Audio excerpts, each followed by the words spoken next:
a pós-graduação em acupuntura clínica pela Faculdade Ideal e me deram essa demanda para poder falar um pouquinho sobre a medicina tradicional chinesa, envolvendo todo o processo da fisioterapia.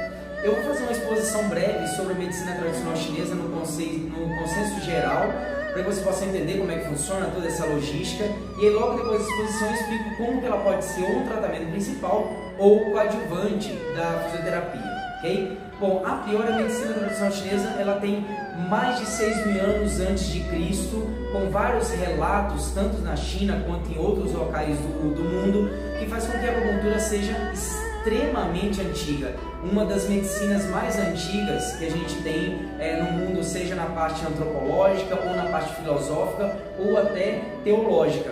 Eu tenho doutorado em teologia e desse doutorado eu consegui fazer todo um amparo histórico, não só da medicina chinesa, mas de todo o contexto da medicina amparada pela logística teológica, e a gente percebe que a medicina tradicional chinesa ela sempre embasa o processo do tratamento efetivo ou do processo curativo das doenças, tá?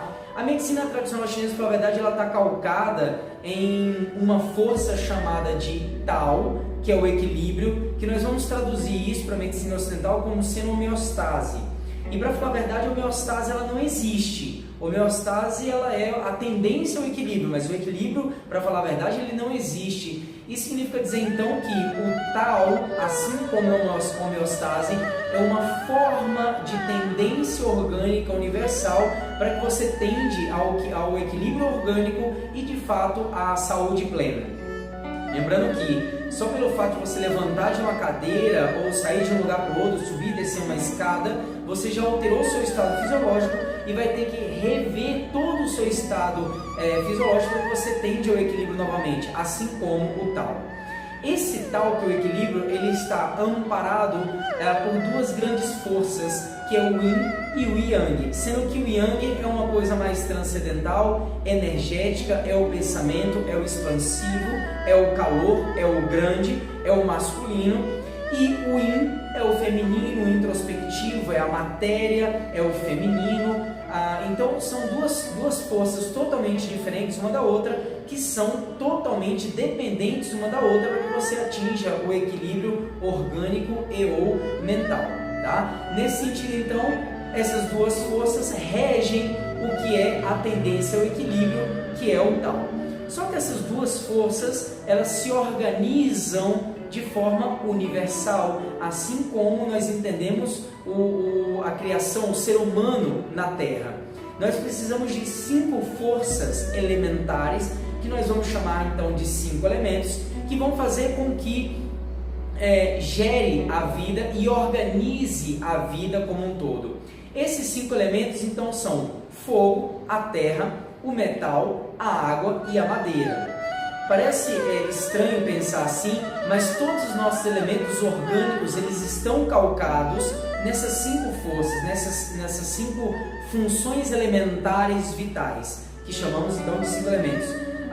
Só que essas 5 funções elementares se organizam em 3 sistemas diferentes. O sistema de geração, onde nós temos um elemento que gera o outro. O sistema de dominação, o qual nós temos um elemento que faz com que ele fique um pouquinho mais baixo, mais controlado que o outro, e o de contra-dominação. Se eu puder dar um exemplo clássico para vocês, isso serve para toda a logística, só fazendo um resumo. A madeira, vamos começar 6.000 anos antes de Cristo, a gente tinha lenha que usa-se para fazer o fogo, então a madeira gera fogo. Para você ter madeira, para você ter planta, você tem que ter uma água, então a água gera madeira, e assim para todos os outros elementos, ok? Da mesma forma que a gente gera, que a gente gera um elemento, a gente tem um elemento que controla o outro. Então se você tiver alguma coisa pegando fogo, você vai jogar água, então a água controla o fogo. Assim como o fogo derrete o metal, então o fogo controla o metal, e assim vai acontecer para todos os outros elementos. Dessa forma a gente consegue controlar os 5 elementos a ponto de manter o equilíbrio do Yin e do Yang, para que nós tenhamos então o equilíbrio que é o tal, ok? Mas, de qualquer forma, isso não serve só de forma elementar. A gente tem que transformar isso em uma nomenclatura e uma tradução para o ser humano. Cada elemento carrega um órgão e uma víscera que vai carregar em si, sendo um órgão características yin e sendo uma víscera características yang. Então, cada elemento tem um poder yin e um poder yang para se autocontrolar, para se autogerenciar. Então, para a medicina chinesa, a gente entende que cada um dos elementos tem um órgão e uma víscera acoplado a ele. Nós temos então o fogo tendo como órgão o coração e como víscera o intestino delgado. Na madeira, nós vamos ter então o fígado como sendo um órgão e a víscera como sendo a vesícula biliar acoplado a ele. Então a gente tem aqui o fígado e a vesícula no elemento madeira. Fogo, a gente vai ter então coração como órgão e intestino delgado como víscera. E assim a gente vai ter um órgão e uma víscera para cada um dos 5 elementos, ok? E assim a gente consegue controlar todas as patologias orgânicas e mentais a partir da lógica do Zhang Fu, que são os órgãos e vísceras, dentro de cada elemento, para que se equilibre o yin e o yang, para que nós tenhamos então o tal, que é o equilíbrio, que é o que a gente precisa atingir com todas as nossas funções fisiológicas, ok? Para que você tenha acesso a esses órgãos e vísceras, existe uma transposição dos órgãos e vísceras de forma material, acessível a partir do sistema neurológico. Então nós temos os que nós chamamos de meridianos de energia, que são, hoje a gente consegue ver isso como se fosse um sistema nervoso, tá? São sistemas nervosos dispostos em todos os nossos sistemas orgânicos que vão controlar os nossos órgãos e vísceras. Se eu puder traduzir isso para vocês, a gente teria aqui, por exemplo, o meridiano do pulmão, separado em vários sistemas neurológicos. A gente tem aqui o nervo braquial lateral, e aí tem o nervo radial, e assim vai. A junção desse sistema nervoso que foi fragmentado pela medicina ocidental, a gente vai chamar de meridiano do pulmão. E em cima desse meridiano, dentro deste nervo, nós temos regiões extremamente sensitivas, que nós vamos chamar então de pontos de acupuntura. São nesses pontos que nós vamos acessar os órgãos para poder controlar o elemento e, consequentemente, equilibrar o yin e o yang para atingir o tal. Ok? Então os meridianos de energia não são nada mais, nada menos do que nervos que foram traduzidos antigamente como meridianos de energia, porque a gente não conseguia enxergar eles, mas sabia aonde nós iríamos controlar cada um desses nervinhos, e assim a gente consegue controlar o corpo todo. Vamos traduzir isso para a medicina ocidental. Eu estou mexendo no nervo, numa região extremamente ativa. Se eu estou controlando o nervo do sistema nervoso periférico, que vai controlar o sistema nervoso central, e é o sistema nervoso central que vai controlar todo o nosso organismo, teoricamente eu estou controlando quem controla todo mundo. Então, nesse sentido, eu consigo efetivamente organizar, manipular todos os órgãos e vísceras para que eu consiga atingir o equilíbrio orgânico. E é assim que a acupuntura vai funcionar. Então nós temos aqui vários modelos anatômicos de corpo inteiro masculino, corpo inteiro feminino, só pé, só pavilhão auricular, só mão, para a gente conseguir acessar todos os pontos e a partir deles controlar todo o sistema orgânico. Para falar a verdade, a gente consegue aqui só pelo pavilhão auricular, só pela orelha, manipular todo o organismo. E aí vem aquela grande pergunta, poxa, a fisioterapia tem um monte de procedimentos, um monte de tratamentos, um monte de alternativas funcionais para a gente conseguir manipular um organismo humano. E tem.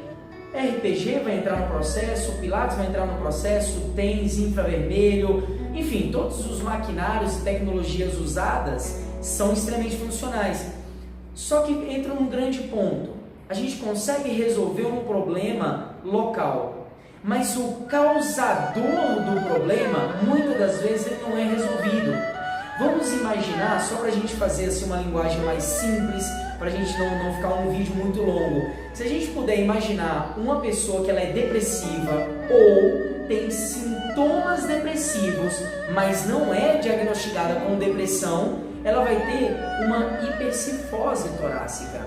Entende que ela vai ter este movimento de coluna, ela vai para o RPG, ela vai para o Pilates, vai fazer manobras fisioterápicas e organicamente ela vai voltar para o estado aparentemente normal, estruturalmente normal, mas o problema não foi resolvido. Essa que vem a função então da acupuntura, para que o paciente não venha a ter uma hipercifose torácica novamente, a gente faz a manipulação mental para que os trabalhos fisioterápicos sejam de fato efetivamente curativos. E aí nós temos então a associação da medicina tradicional chinesa com todo o processo da fisioterapia, sendo ela neste caso um tratamento coadjuvante. Então você vai usar a medicina tradicional chinesa como coadjuvante, mas ela pode ser sim um tratamento principal? Pode. Vamos imaginar uma hipercifose, nós temos os músculos posteriores que com a acupuntura, com o acionamento nervoso, nós vamos ter então a contração muscular. Essa contração muscular nos eretores, por exemplo, que vão causar a deficiência de contração desses músculos posteriores, vão causar a hipercifose. Com a contração desses músculos de forma espontânea ou até inconsciente, vão fazer com que esse indivíduo tenha a manobra torácica. Ok, acabamos de resolver um problema. E depois, ou até junto do tratamento, a gente faz o tratamento mental para depressão ou para sintomas depressivos, que vai fazer com que esse paciente não crie novamente a hipercifose e fique em formato ereto normalmente e naturalmente, ok? Bom, claro que vão vir um monte de perguntas, vão vir um monte de questionamentos em relação a isso.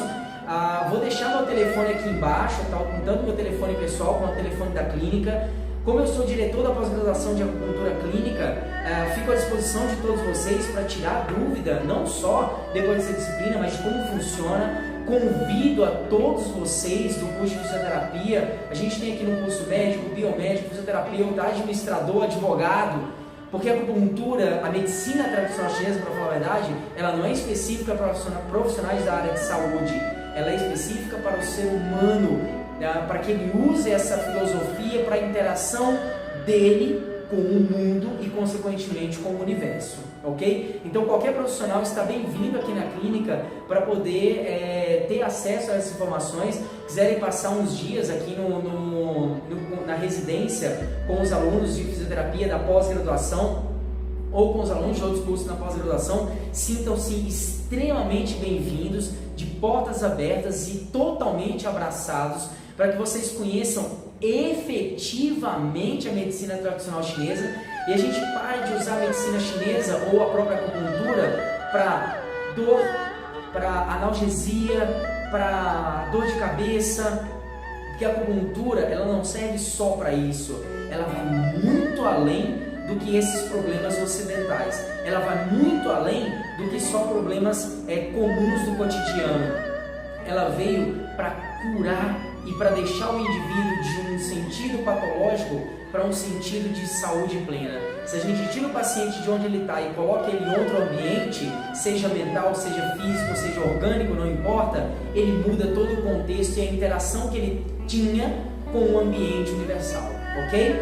Bom, então fiquem bem-vindos, sintam-se bem-vindos, espero ter instruído vocês de alguma forma e sintam-se todos abraçados e bem-vindos aqui, tanto no curso de acupuntura clínica na pós-graduação, quanto em visitas técnicas aqui na clínica para vivenciar e experienciar todo esse processo, ok? Vivam o Tao!